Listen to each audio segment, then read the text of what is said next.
नमस्कार दोस्तों, मैं सुरजीत चौधरी एक बार फिर से आपका IITN अकेडमी में हार्दिक अभिनंदन करता हूं। और यहाँ आज की इस लेक्चर में, वीडियो लेक्चर में हम डिस्कस करने वाले हैं नरेशन का टॉपिक। और ये कम्प्लीटली नया टॉपिक है और इसी को आज हम पढ़ेंगे यहाँ। तो ये लेक्चर नंबर फर्स्ट है अपना दोस्तों आज का।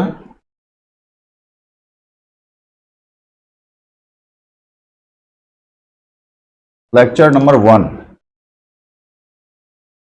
और यहाँ पढ़ेंगे अपन दोस्तों नरेशन। क्या पढ़ेंगे दोस्तों? नरेशन, जिसको हम अन्य शब्दों में और क्या बोल सकते हैं? Reported speech. इसको हम अन्य शब्दों में और क्या बोल सकते हैं दोस्तों? Reported speech. टॉपिक एक ही है, चाहे रिपोर्टेड स्पीच बोल दो आप दोस्तों या नरेशन बोल दो इसको। अभी नरेशन होता क्या है, पहले हम इसके बारे में बात करेंगे। What is narration? ये नरेशन क्या होता है दोस्तों? ये एक कथन होता है। इसमें नैरेटर होता है और नैरेटर जो है वो क्या करता है? नैरेट करता है। ठीक है। और ये नैरेट किसको करेगा? कोई स्टेटमेंट होगा। क्या होगा दोस्तों? कोई स्टेटमेंट। और स्टेटमेंट किसके द्वारा दिया जाएगा दोस्तों? किसी स्पीकर के द्वारा। और स्पीकर को हम हिंदी में क्या बोलते हैं दोस्तों? वक्ता बोलते हैं। और स्पीकर के दो प्रकार के स्टेटमेंट हो सकते हैं। कितने प्रकार के हो सकते हैं स्टेटमेंट? दो प्रकार के। यानी एक तो डायरेक्ट स्टेटमेंट हो सकता है दोस्तों, और दूसरा कौन सा हो सकता है आपका? इनडायरेक्ट। डायरेक्ट स्टेटमेंट को हम बोलते हैं प्रत्यक्ष कथन, और इनडायरेक्ट को बोलते हैं अप्रत्यक्ष कथन दोस्तों। ठीक है।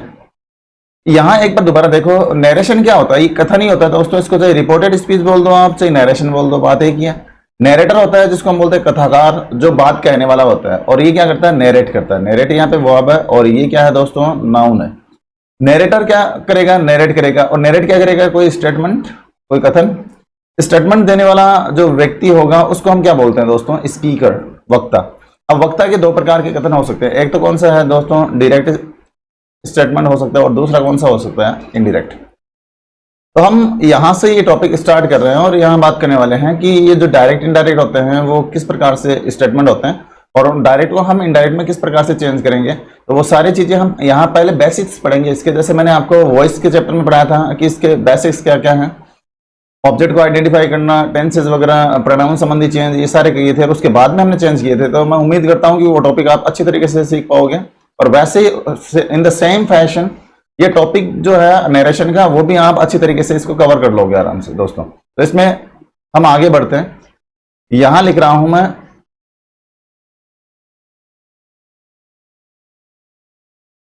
नरेशन दो प्रकार के होते हैं। नरेशन दो प्रकार के होते हैं दोस्तों। नरेशन कितने प्रकार के होते हैं? दो प्रकार के। पहला कौन सा होगा? पहला हम बोलेंगे डायरेक्ट स्पीच। पहला नरेशन कौन सा है दोस्तों? Direct speech. और दूसरा कौन सा अपना है? Indirect speech. इस डायरेक्ट स्पीच को दोस्तों हम हिंदी में बोलते हैं प्रत्यक्ष कथन, और इसको क्या बोलते हैं दोस्तों? अप्रत्यक्ष कथन। अब दोस्तों मैं ज्यादा तो इसमें हिंदी लिखवाऊंगा नहीं, ताकि आपके नोट्स जो है PDF वो तैयार हो जाए। उसके लिए मैं एक दो लाइंस जो हैं इससे रिलेटेड, डायरेक्ट स्पीच क्या होता है, इनडायरेक्ट स्पीच क्या होता है, वो लिखवा देता हूं मैं। डायरेक्ट स्पीच, प्रत्यक्ष कथन। और डायरेक्ट स्पीच होता क्या है वो देख लो आप दोस्तों एक बार। इसमें इसमें लिख रहा हूं, जब वक्ता के द्वारा कहे गए कथन को ज्यों का त्यों प्रस्तुत किया जाए,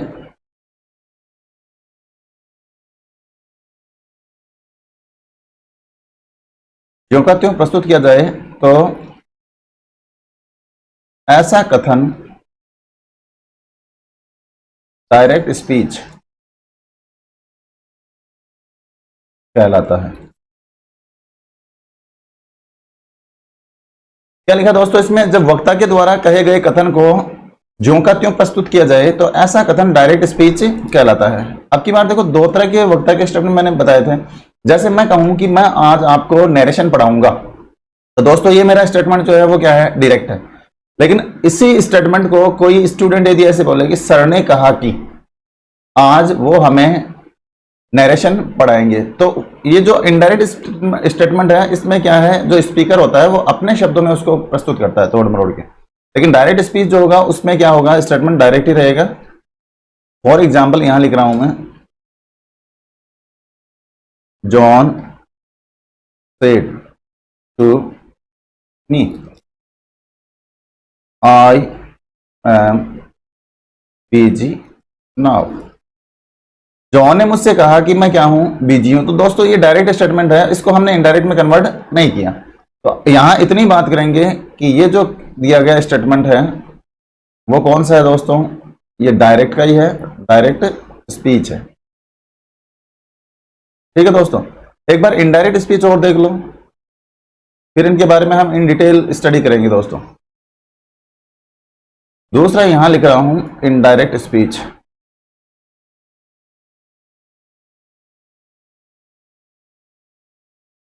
इनडायरेक्ट स्पीच, और ये इनडायरेक्ट स्पीच क्या होता है इसको देख लो आप एक बार।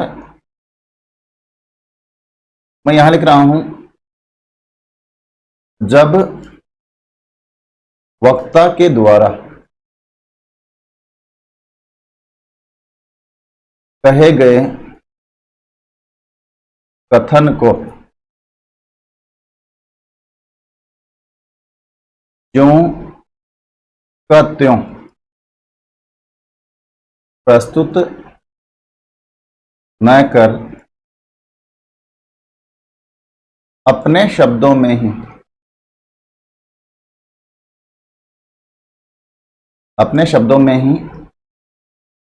प्रस्तुत किया जाए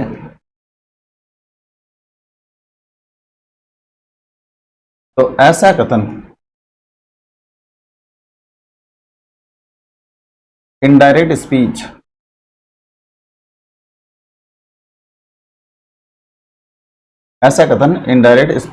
कहलाता है।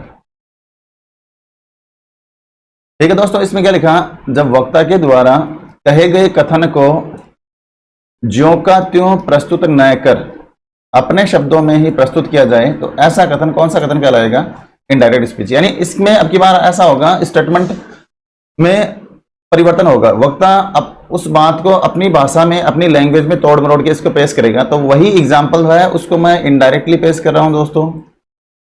John told me that he was busy then. अब दोस्तों यहां इसको देख लीजिए एक बार, ही वॉज बिजी देन। अब मैंने क्या किया यहां पे, इस सेंटेंस को क्या कर दिया है, इनडायरेक्ट लिख दिया इसका। ठीक है, इनडायरेक्ट स्पीच है। अब यहां दोस्तों आप पूछोगे कि सर टोल्ड कैसे आया, सर यहां पे टोल्ड कैसे आया, दैट कैसे आया, और यहां आई के स्थान पर किसका प्रयोग करोगे, ही का प्रयोग करो दोस्तों। किसका प्रयोग करेंगे, ही। और ही को आप कोष्टक में लिख सकते हो John. He was busy then. He कैसे आया, वॉज कैसे आया, देन कैसे आया, तो ये सारी चीजें हम नेक्स्ट आगे इसी क्रम में करने वाले हैं। तो मैं थोड़ा सा आगे बढ़ रहा हूं दोस्तों, सेंटेंस लिख रहा हूं यहां, Rani said to me I am reading English now. Rani said to me I am reading English now, ये स्टेटमेंट है दोस्तों। अब इसको समझने की कोशिश करें। ये इधर वाला जो पार्ट है पूरा पूरा, इसको बोलते हैं हम रिपोर्टिंग वर्ब। कौन सी वर्ब बोलेंगे दोस्तों इसको, रिपोर्टिंग वर्ब। इन्वर्टेड कोमा के अंदर का जो भाग होगा उसको हम क्या बोलते हैं, रिपोर्टेड स्पीच।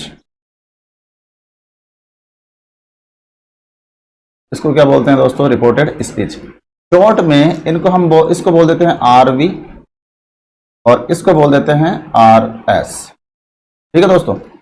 अब यहां से देखो इनके जो एलिमेंट्स हैं, ये यहाँ पे रिपोर्टिंग वर्ब में ये क्या है दोस्तों, सब्जेक्ट है अपना, ये वर्ब है, और ये क्या है दोस्तों, ये अपना प्रेपोजिशन है।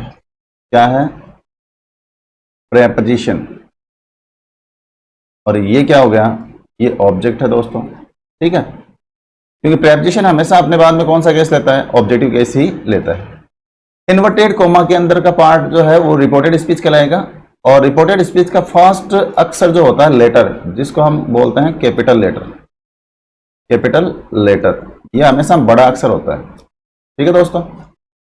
जब इसको हम इनडायरेक्ट में कन्वर्ट करेंगे तो प्रॉपर नाउन को छोड़कर, इसको छोड़कर,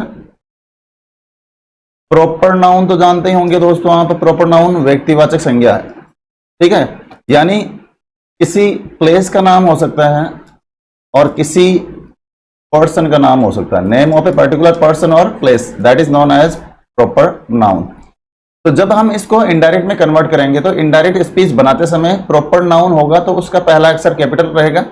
अदरवाइज अन्य नाउन होने पर उसको हम क्या बना देते हैं, स्मॉल लेटर में कन्वर्ट कर देते हैं दोस्तों। नेक्स्ट यहां हम बात करेंगे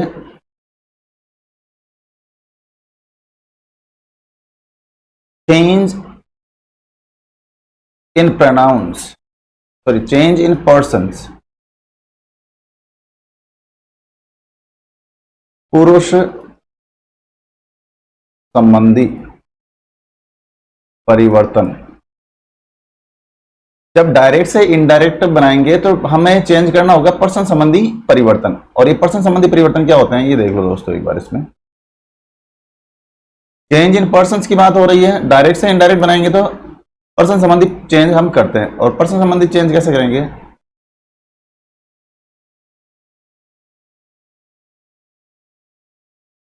यहां मैंने लिख दिया सन बट्टा 123। ये रिपोर्टेड स्पीच और ये क्या है, रिपोर्टिंग वर्ब है दोस्तों। जब डायरेक्ट से इनडायरेक्ट बनाएंगे तो हम रिपोर्टेड स्पीच, यानी ये रिपोर्टेड स्पीच है, ये क्या है ऊपर वाला, रिपोर्टेड स्पीच के फर्स्ट पर्सन को किसके अनुसार चेंज कर देंगे, सब्जेक्ट के अनुसार। सेकंड पर्सन को किसके अनुसार करेंगे, ऑब्जेक्ट के अनुसार, रिपोर्टिंग वर्ब के ऑब्जेक्ट के अनुसार। रिपोर्टेड स्पीच में यदि थर्ड पर्सन आया है तो रिपोर्टिंग वर्ब में नो पर्सन, यानी नो चेंज, कोई चेंज नहीं होगा। दोबारा देख लो दोस्तों, इसको मैं यहां लिखने की कोशिश कर रहा हूं। फर्स्ट, सेकंड, थर्ड, ये आपका रिपोर्टेड स्पीच है।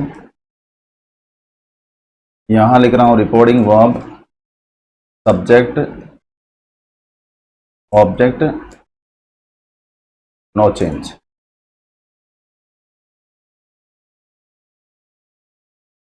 रिपोर्टेड स्पीच में यदि फर्स्ट पर्सन आएगा तो रिपोर्टिंग वर्ब की किसके अनुसार चेंज होगा दोस्तों, सब्जेक्ट के अनुसार। किसके अनुसार, सेकंड पर्सन किसके अनुसार चेंज होगा दोस्तों, ऑब्जेक्ट के अनुसार। रिपोर्टिंग वर्ब के किसके अनुसार, ऑब्जेक्ट के अनुसार। यदि रिपोर्टेड स्पीच में थर्ड पर्सन आएगा तो दोस्तों क्या होगा, यहां इसमें नो चेंज, कोई परिवर्तन नहीं होगा। तो ये तो अपना चेंज है कौन सा दोस्तों, चेंज इन पर्सन्स, पुरुष संबंधी परिवर्तन। जब डायरेक्ट से इनडायरेक्ट बनाते हैं तो पर्सन संबंधी चेंजेस हम करते हैं दोस्तों। इसके बाद में नेक्स्ट जो चेंज करने वाले हैं वो है टेंस संबंधी परिवर्तन। Change in tenses. डायरेक्ट से जब इनडायरेक्ट बनाएंगे तो हम किस संबंधी परिवर्तन करते हैं, टेंस संबंधी परिवर्तन भी करते हैं दोस्तों। और वो टेंस संबंधी परिवर्तन, जैसे हमने वॉइस का टॉपिक पढ़ा दोस्तों, वॉइस में तो क्या है, जैसे प्रेजेंट सिंपल टेंस जस्ट आगे वाले टेंस में जा रहा था, प्रेजेंट कॉन्टिन्यूस में जा रहा था, चेंज हो रहा था, कॉन्टिन्यूस में ही रह रहा था। लेकिन यहां क्या होगा, जैसे प्रेजेंट रिपोर्टेड स्पीच का वाक्य प्रेजेंट सिंपल में दिया हुआ होगा, तो जब इनडायरेक्ट में चेंज करेंगे तो प्रेजेंट सिंपल किसमें चेंज होगा दोस्तों? कोरेस्पॉन्डिंग पास्ट, यानी पास्ट सिंबल में चेंज होगा। तो टेंस से संबंधी परिवर्तन है, उनको देख लो आप एक बार। यहां लिख रहा हूं मैं प्रेजेंट सिंपल, थोड़ा सा मोटा लिखने की कोशिश कर रहा हूं मैं। पहला टेंस है कौन सा अपना? Present simple. और प्रेजेंट सिंपल में दोस्तों यहां हेल्पिंग वर्ब क्या होती है?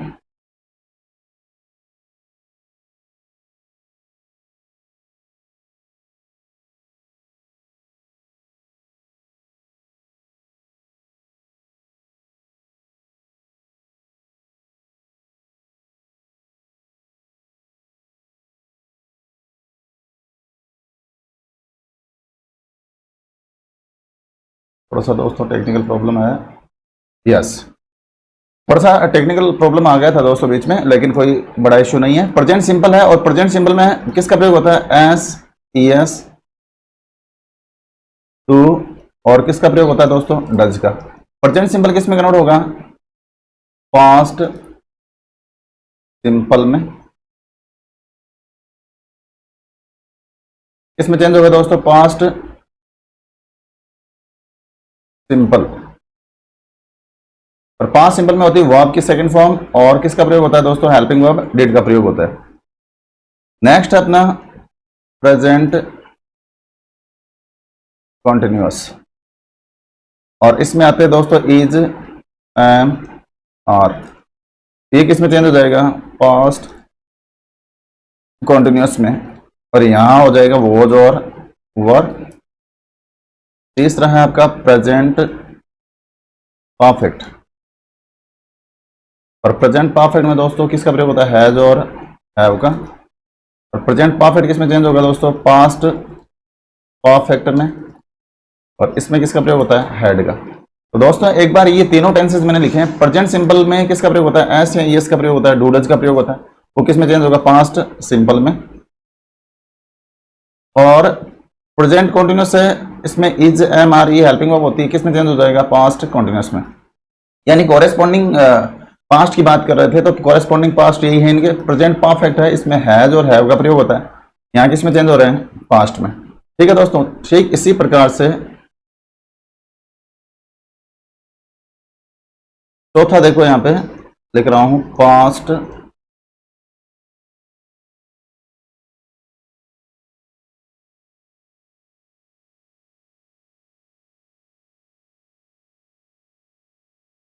चौथा टेंस है अपना पास्ट सिंपल। और पास्ट सिंपल में दोस्तों वर्ब की सेकंड फॉर्म का प्रयोग होता है, और किसका प्रयोग होता है? डिड का। और ये चेंज किस में होगा? पास्ट परफेक्ट में, यानी हैड का प्रयोग होगा इसमें। पास्ट परफेक्ट की वर्ब कौन सी होती है? Helping verb, had. Past continuous देख लो दोस्तों, और पास्ट कॉन्टिन्यूअस में किसका प्रयोग होता है? वॉज और वर का प्रयोग होता है, और ये किस में चेंज होगा? पास्ट परफेक्ट कॉन्टिन्यूअस में, यानी हैड बीन में चेंज होगा दोस्तों ये। ठीक है दोस्तों। नंबर 6, शैल को किस में चेंज करेंगे दोस्तों अपन? शैल का पास्ट होता है दोस्तों शुड, विल का पास्ट होता है वुड, कैन का पास्ट होता है दोस्तों कुड, मे का पास्ट लिखेंगे हम माइट, और मस्ट का पास्ट देख लो दोस्तों। मस्ट का प्रयोग कंपल्सन बताने के लिए किया जाता है, नेसेसिटी बताने के लिए किया जाता है। इसलिए जब इसका यूज हम प्रेजेंट में करेंगे तो मस्ट का तो मस्ट ही रहेगा प्रेजेंट में तो जैसे मैन मस्ट डाई, मनुष्य को तो मरना ही है, मतलब मनुष्य नश्वर है, तो ये कंपल्सरी है, इनएविटेबिलिटी है, तो यहाँ मस्ट का मस्ट ही रहेगा। लेकिन यदि इसका पास्ट शो करना होगा तो हम किसका प्रयोग करेंगे? हैड टू का। यहां लिख रहा हूं मैं हैज टू, और किसका प्रयोग करूंगा दोस्तों? हैव टू का। हैज टू और हैव टू का प्रयोग कर दिया, और इनका पास्ट क्या होता है दोस्तों? Had to. ठीक है, ये सेमी मॉडल्स हैं, सेमी ऑक्सिलरीज बोल सकते हैं इनको। और ये प्रेजेंट की अनिवार्यता बताने के लिए हैज टू का और हैव टू का प्रयोग करते हैं, जबकि पास्ट की अनिवार्यता बताने के लिए किसका प्रयोग करते हैं? हैव टू, हैड टू का। जैसे he has to do this task, उसको यह कार्य करना ही है या उसको ये कार्य करना ही पड़ता है, तो ये प्रेजेंट की अनिवार्यता है, ये बताने के लिए हैज़ टू। हैज़ टू का प्रयोग सिंगुलर नाउन के साथ होता है, जबकि हैव टू का प्रयोग प्लूरल नाउन के साथ होता है। ये प्लूरल नाउन के साथ इसका प्रयोग होता है, जबकि इसका प्रयोग सिंगुलर नाउन के साथ किया जाता है दोस्तों। तो यहाँ तो हमने पढ़ा है टेंस संबंधी परिवर्तन। डायरेक्ट से जब इनडायरेक्ट में चेंज करते हैं, हम कन्वर्ट करते हैं, तो टेंस संबंधी परिवर्तन करते हैं। और टेंस भी कौन से टेंस में परिवर्तन होंगे दोस्तों? ये कोरेस्पॉन्डिंग पास्ट। कौन से पास्ट में जाएंगे? कोरेस्पॉन्डिंग पास्ट में जाएंगे। और कोरेस्पॉन्डिंग पास्ट का मतलब ये हुआ कि प्रेजेंट सिंपल है वो किस में कन्वर्ट होगा दोस्तों? पास्ट सिंपल में। और आपका ये प्रेजेंट कॉन्टिन्यूस किस में चेंज होगा? इसको एक बार इसका रिव्यू देख लो आप। यहां लिखा change in tenses, present simple किस में चेंज हो रहा है दोस्तों? पास्ट सिंपल में। प्रेजेंट कॉन्टिन्यूस किस में चेंज हो रहा है? पास्ट कॉन्टिन्यूस में। प्रेजेंट परफेक्ट किस में चेंज हो रहा है? पास्ट परफेक्ट में। ऐसे ही यहां देख लो, पास्ट सिंपल है, ठीक है दोस्तों, और ये किस में चेंज हो रहा है? पास्ट परफेक्ट में। पास्ट कॉन्टिन्यूस है, वॉज वर्ब का प्रयोग होता है इसमें, और ये चेंज किस में हो रहा है? पास्ट परफेक्ट कॉन्टिन्यूस टेंस में। चल का पास्ट दोस्तों शुड होता है, विल का क्या होता है? वुड, कैन का कुड, मे का माइट, और मस्ट की अनिवार्यता बताने के लिए तो मस्ट का मस्ट लिखेंगे, पास्ट बताने के लिए किसका प्रयोग करेंगे? हैड टू का।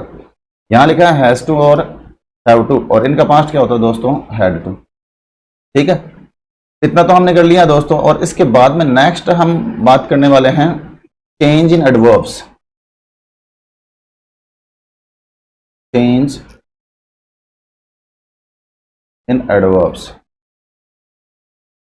एडवर्ब्स दोस्तों आप जानते हो क्रिया विशेषण बोलते हैं, या इसको ऐसे लिख सकते हैं, इसको ऐसे भी लिख सकता हूं मैं, डायरेक्ट से इनडायरेक्ट स्पीच बनाते समय निकटता सूचक शब्दों को दूरी सूचक शब्दों में बदल दिया जाता है।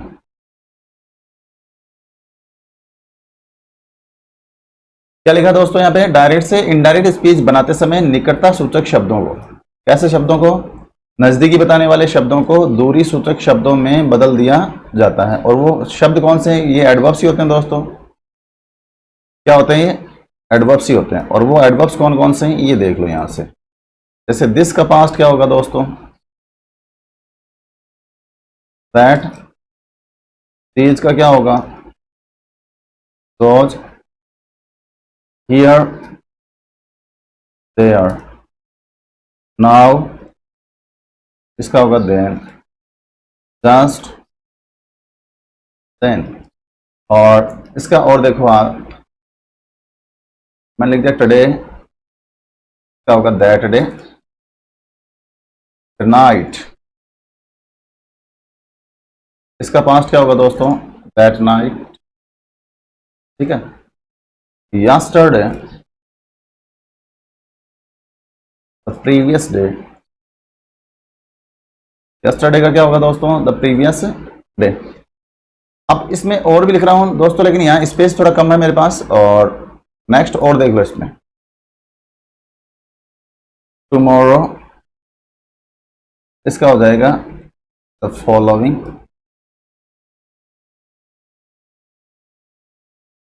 डे। टुमारो का क्या हो जाएगा दोस्तों? द फॉलोइंग डे, या इसको हम नेक्स्ट डे भी बोल सकते हैं।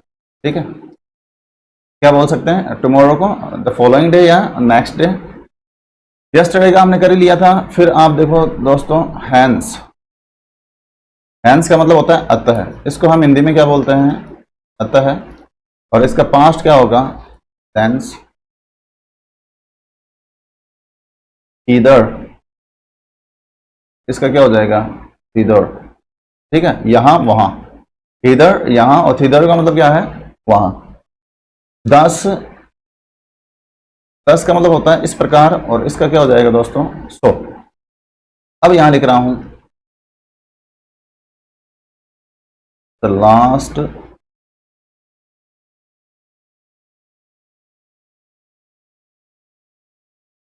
लास्ट डे लिख दिया, वीक या मंथ हो सकता है दोस्तों, या फिर क्या हो सकता है, ईयर। इसको हम चेंज किस में करेंगे, ये चेंज होगा अपना किसमें, the previous day, week, month, year. ठीक है दोस्तों, ऐसे ही मैं यदि लिख दूं यहां पे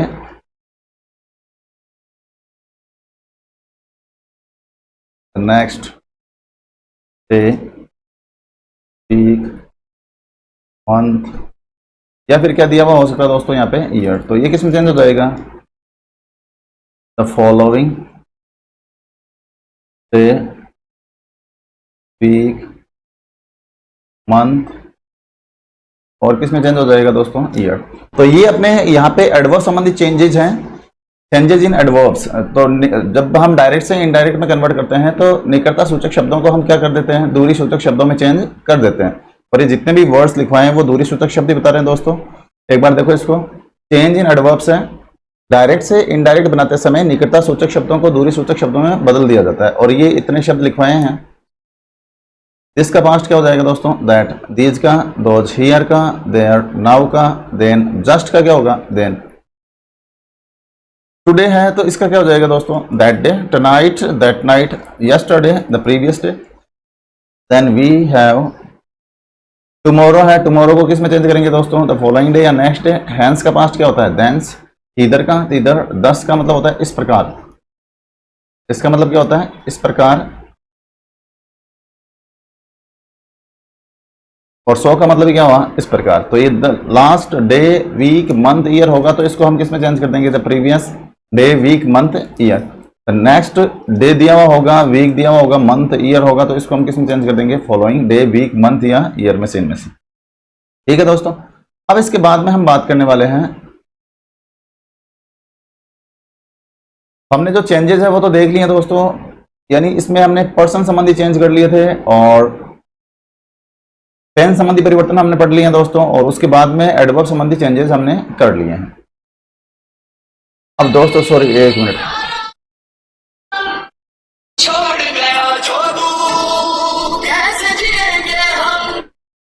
hello, good morning sir, good morning, very good morning to you.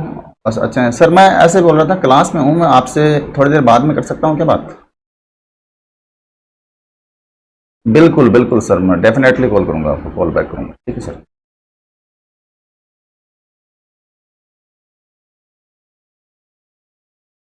Sorry for disturbance दोस्तों, हम यहाँ तक पढ़ रहे थे और यहाँ हम सबसे पहले बात करेंगे, जब भी हम डायरेक्ट से इनडायरेक्ट बनाते हैं तो विद्यार्थियों के सामने एक सबसे बड़ी प्रॉब्लम ये होती है दोस्तों, जब पर्सन संबंधी चेंज हम करते हैं उसमें मिस्टेक होती है। आप हालांकि टेंस संबंधी चेंजेस आराम से कर लोगे, कोई दिक्कत नहीं है, ठीक है। एडवर्ब संबंधी चेंजेस है उसको भी आप आराम से लिख दोगे, कोई दिक्कत नहीं है। लेकिन विद्यार्थी जो मिस्टेक करते हैं इस नरेशन के टॉपिक में, वो मिस्टेक क्या होती है दोस्तों, चेंज इन पर्सन्स, पर्सन संबंधी चेंज करते हैं उसके लिए मिस्टेक होती है। तो मैं यहाँ एक टेबल लिखवा रहा हूँ, सारणी, और वो सारणी दोस्तों आपको यदि याद है तो आपका आंसर जो है वो गलत नहीं हो पाएगा। आप जो आंसर लिखेंगे इनडायरेक्ट स्पीच वो कभी भी गलत नहीं करोगे। तो उसके लिए मैं ये यहाँ लिख रहा हूँ, टेबल बना रहा हूँ, उस टेबल को आप ध्यान से देखना। नॉमिनेटिव केस,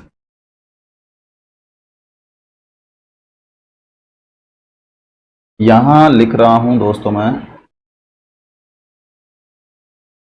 एक्यूजेटिव केस, ठीक है दोस्तों। और यहां लिख रहा हूं पजेसिव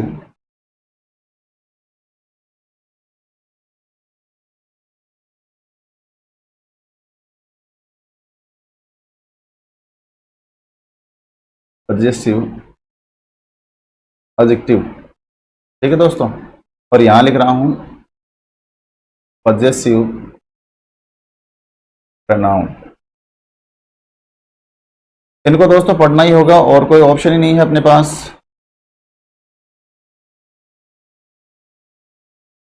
हालांकि टेबल जो बना रहा हूं दोस्तों इसमें ये थोड़ी टेढ़ी मेढ़ी हो रही है लाइन तो, लेकिन आपको समझना है और समझने से मतलब है, ठीक है।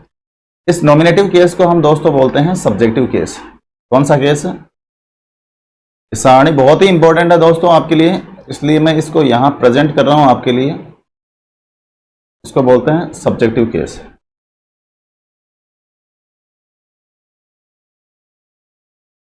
थोड़ी फॉन्ट साइज भी छोटी लिख रहा हूं दोस्तों, क्योंकि यहां पे स्पेस कम है थोड़ा सा।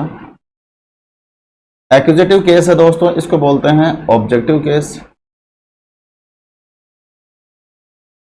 यानी ये तो कर्ता कारक हो गया अपना दोस्तों, और ये कौन सा है? कर्म कारक। इसको हिंदी में बोलते हैं अधिकारवाचक विशेषण। अधिकार वाचक विशेषण, ठीक है दोस्तों। और इसको बोलते हैं हम हिंदी में अधिकार वाचक सर्वनाम, ठीक है दोस्तों। अब यहां से मैं इस टेबल को थोड़ा सा आगे बढ़ा रहा हूं।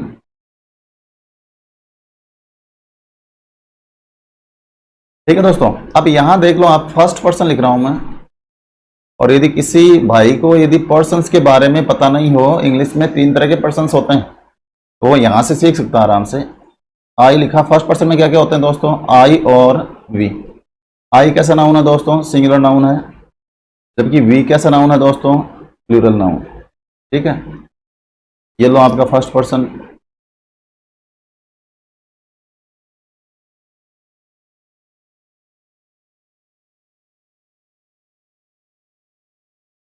यहां लिख रहा हूं दोस्तों सेकंड पर्सन, ठीक है। और सेकंड पर्सन में क्या आता है दोस्तों? यू।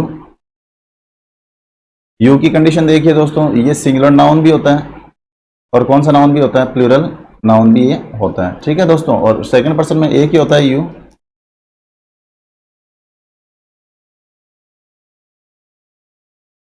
और सबसे लास्ट में लिख रहा हूं थर्ड पर्सन,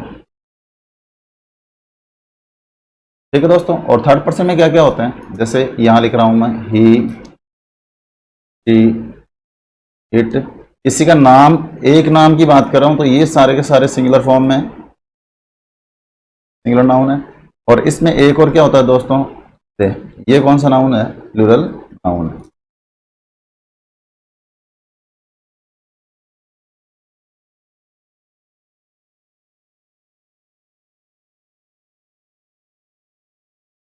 ठीक है दोस्तों, ये अपने क्या है? पर्सन्स हैं यहाँ पे।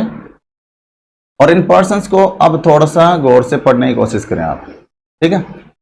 फर्स्ट पर्सन में आपको बताया था, इसमें क्या होते हैं? आई और वी। सेकंड पर्सन में होता है दोस्तों अपना यू, ठीक है। और यू सिंगुलर नाउन भी होता है, और कौन सा होता है? प्लूरल नाउन भी होता है। थर्ड पर्सन में देखो ही, सी, इट, या किसी का नाम हो सकता है दोस्तों। और क्या आता है इसमें? दे भी कौन सी में आता है? थर्ड पर्सन में आता है। इधर जो मैंने लिख रखा है, ये पार्ट कौन सा है दोस्तों? नॉमिनेटिव केस है कि नहीं है, जिसको हम हिंदी में क्या बोलते हैं? कर्ता कारक। और इंग्लिश में इसका दूसरा नाम क्या है? सब्जेक्टिव केस, ठीक है। ये जो सारी की सारी टेबल है, फर्स्ट पर्सन लिखा है, सेकंड पर्सन लिखा है, थर्ड पर्सन, ये सब्जेक्टिव केस में है। अब दोस्तों आपने वॉइस पढ़ा, तो वॉइस में आपने चेंज इन प्रोनाउंस किए थे, प्रोनाउन संबंधी परिवर्तन किए थे। तो आई का ऑब्जेक्टिव केस क्या होता है दोस्तों? यहाँ एक्यूजेटिव लिखा मैंने, एक्यूजेटिव बोल दो, या फिर आप इसको क्या बोल दो? ऑब्जेक्टिव, यानी कर्म कारक बोलते हैं इसको। कौन सा है? कर्म कारक। यहाँ ये कौन सा है? कर्ता कारक, ठीक है दोस्तों। आई का ऑब्जेक्टिव केस क्या होगा दोस्तों? मी। और वी का क्या होगा? अस। यू का ऑब्जेक्टिव केस क्या होता है दोस्तों? यू ही होता है। ही का क्या होगा? हिम। टी का क्या होगा दोस्तों? हर। और इट का क्या होगा दोस्तों? इट। और कोई नाम है तो नाम का दोस्तों ऑब्जेक्टिव केस नाम ही होता है। दे का क्या होगा दोस्तों? सेम, ठीक है। तो ये जो सारणी लिखी है मैंने इधर टेबल, ये क्या है? ऑब्जेक्टिव केस की है। अब हम बात करेंगे अधिकारवाचक विशेषण यानी पजेसिव एडजेक्टिव की। तो अधिकार बताने वाले शब्द होंगे, जैसे हिंदी में हम बोलते हैं मेरा, मेरी, तेरा, तेरी, उसका, उसकी, हमारा, हमारी, उनका, उनकी, तुम्हारा, तुम्हारी, ठीक है। ये सारे के सारे क्या है? वर्ड्स जितने भी हैं वो अधिकारवाचक विशेषण है, पजेसिव एडजेक्टिव में। और इसका पजेसिव एडजेक्टिव जो फॉर्म होगा वो क्या होगा? माई। ये अधिकार बता रहा है दोस्तों, क्या बता रहा है? ये अधिकार, ठीक है। इसलिए सॉरी, अधिकार बता रहा है तो दोस्तों इसमें माई का प्रयोग होगा। और अस का ऑब्जेक्टिव, सॉरी, पजेसिव एडजेक्टिव क्या होगा इसका?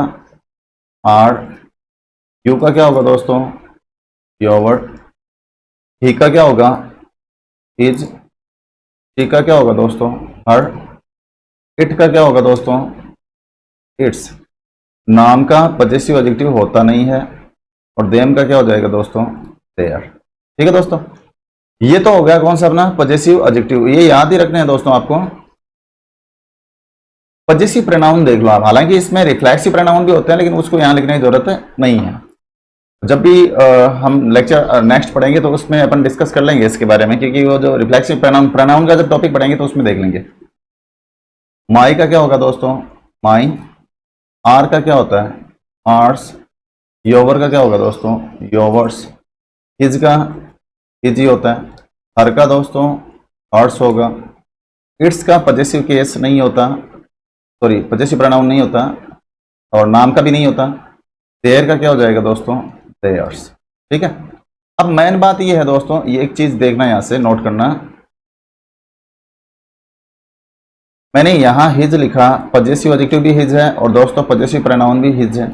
आपको कैसे पता चलेगा किसी सेंटेंस में देख के कि ये पजेसिव एडजेक्टिव है या पजेसिव प्रोनाउन है दोस्तों। तो इसके लिए आपको करना क्या है, यदि हिज के बाद में, पजेसिव एडजेक्टिव तब होगा जब इसके बाद में कोई नाउन दिया हुआ हो। क्या दिया हुआ हो, कोई नाउन दिया हुआ है, इसका मतलब ये कौन सा केस है, पजेसिव केस है।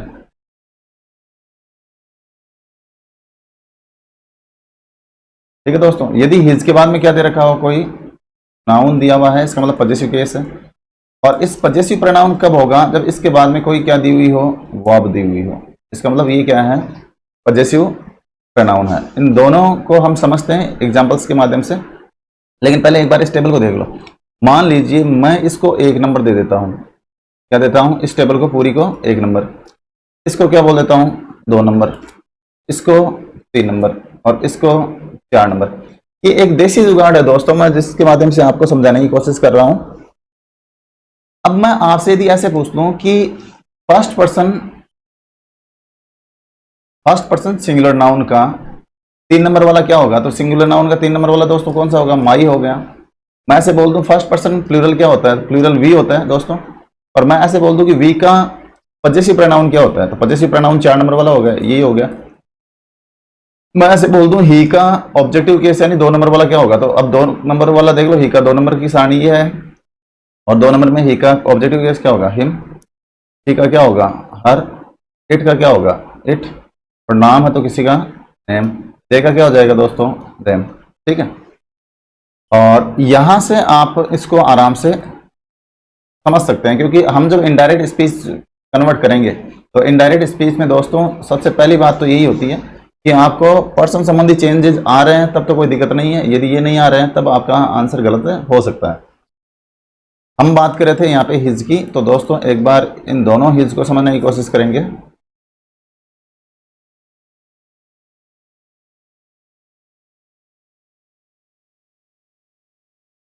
फॉर एग्जाम्पल मैं यहां लिख रहा हूं his car is a new car. ठीक है दोस्तों, और दूसरा एग्जाम्पल लिख रहा हूं his is a new car. ये 2 सेंटेंस लिख दिए दोस्तों मैंने, और ये हिज को समझने की कोशिश कर रहे हैं अपन। यहां पे ये हिज दे रखा है दोस्तों, और इसके बाद में क्या दे रखा है, कार। ये कोई नाउन है। मैंने आपको बताया था हिज के साथ में यदि नाउन का प्रयोग होगा तो अब की बार ये हिज यहाँ पे क्या है, पजेसिव एडजेक्टिव है या पजेसिव प्रोनाउन है दोस्तों। तब ये क्या कहलाएगा, पजेसिव एडजेक्टिव। यानी हिज प्लस नाउन है तब ये क्या कहलाएगा, पजेसिव एडजेक्टिव। और यदि हिज प्लस वर्ब है तो ये क्या कहलाएगा, पजेसिव प्रोनाउन दोस्तों। अब देख लो इसमें his is a new car, यहाँ पे वर्ब दे रखा है दोस्तों, इसका मतलब ये क्या है आपकी बार, पजेसिव। क्या है ये, पजेसिव प्रोनाउन है दोस्तों ये। ठीक है, तो इस प्रकार से दोनों का अर्थ सेम ही है दोस्तों। His car is a new car, इसका मतलब ये हुआ कि उसकी कार एक नई कार है। लेकिन his is a new car बोलूंगा तो भी इसका अर्थ क्या आएगा, इसका मीनिंग वो सेम ही रहेगा, his car is a new car. इसका मतलब यही होगा दोस्तों। सेंटेंस आपका ये भी सही है, सेंटेंस ये भी सही है, ठीक है, यानी मीनिंग इसका यही आता है, ठीक है। मीनिंग क्या है इस सेंटेंस का? मीनिंग ये है his car is a new car, ठीक है। तो दोस्तों हिज का ध्यान रखें आप, और हिज में आपको ये करना है कि हिज के बाद में यदि नाउन दे रखा है तब तो पजेसिव एडजेक्टिव है, हिज के बाद में यदि वर्ब है तब ये पजेसिव प्रोनाउन होगा, ठीक है। तो दोस्तों यहां तक हमने बात कर ली है, और अब यहां से स्टार्ट करेंगे हम आपको सेंटेंस बनाना सिखा रहे हैं, डायरेक्ट से इनडायरेक्ट में कन्वर्ट करेंगे पर, ठीक है। पहला टाइप यहाँ पे जैसे हमने वॉइस में पढ़ा था, अलग अलग टाइप के सेंटेंसेस लिए थे और उनको पढ़े थे हमने, तो यहाँ पहला टाइप होगा अपना सेंटेंस असर्टिव, असर्टिव सेंटेंस। और असर्टिव सेंटेंस कौन से होते हैं दोस्तों? ये हमने लास्ट चैप्टर में पढ़ भी लिया था, यस नो टाइप, ठीक है दोस्तों। यस का मतलब क्या होता है दोस्तों? पॉजिटिव सेंटेंस होगा इसमें, और ये नो लिखा हुआ है इसका मतलब ये कौन सा सेंटेंस होगा? अपना नेगेटिव सेंटेंस, ठीक है दोस्तों। अब यहाँ नोट में दो चीजें आपको बहुत ही ध्यान रखनी होगी, और ध्यान से ही आप इनको पढ़ेंगे।